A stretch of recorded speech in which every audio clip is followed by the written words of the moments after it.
seorang pengusaha sukses, negarawan yang memegang teguh ideologi bangsa, aktivis sosial yang mengedepankan nilai-nilai kemanusiaan, Muhammad Yusuf Kalla. Energik, sigap dan cekatan masih terlihat jelas dalam aktivitas keseharian Muhammad Yusuf Kalla, putra Bugis kelahiran Bone tahun 1942 ini. Memang dikenal tidak pandai dalam berbahasa basi dan selalu mengedepankan pendekatan langsung ke sumber masalah, atau dalam istilah bahasa asing, straight to the point. Mengedepankan niat yang tulus sebelum memulai segala aktivitasnya, Pak JK, sapaan akrab beliau, selalu berusaha agar dirinya bisa bermanfaat bagi orang banyak. Seperti pernyataan Khalifah Umar bin Khattab yang selalu ia kutip, "Hidupku untuk umat dan negaraku."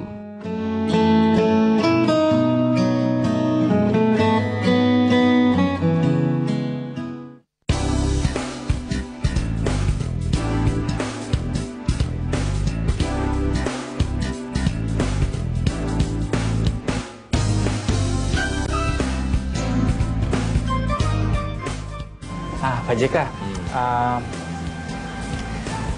kalau sekarang aktivitas Pak JK tentu mungkin sedikit lebih tidak sibuk, hanya sedikit lebih tidak sibuk, banyak meluangkan waktu untuk keluarga mungkin?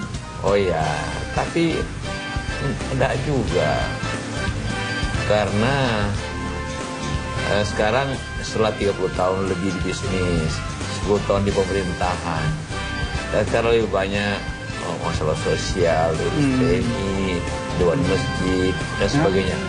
Sampai itu yang paling banyak ceramah, kasih kuliah, di banyak tempat, di universitas. Makan tempo juga. Bagi saya itu penting untuk generasi muda, membagi pengalaman lah. Itu ini ya, lebih multifungsi ya kelihatannya ya. Jadi dosen, dadakan juga, jadi dai juga berarti.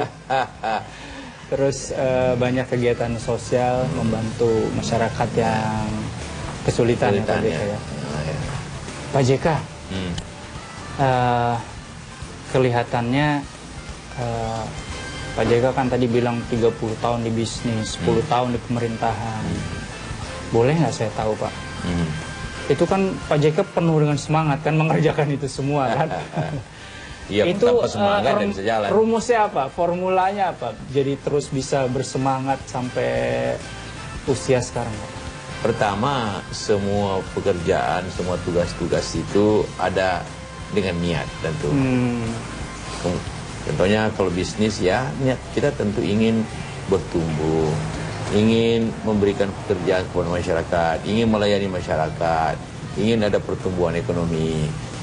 Tentu hasilnya karena itu ada keuntungan. Kita bayar pajak, bayar zakat, kan hanya situ. Sehingga karena itu Anda tidak pernah merasa tanpa semangat, aja semangat terus karena niat itu. Jadi bekerja dengan ikhlas, itu juga ibadah.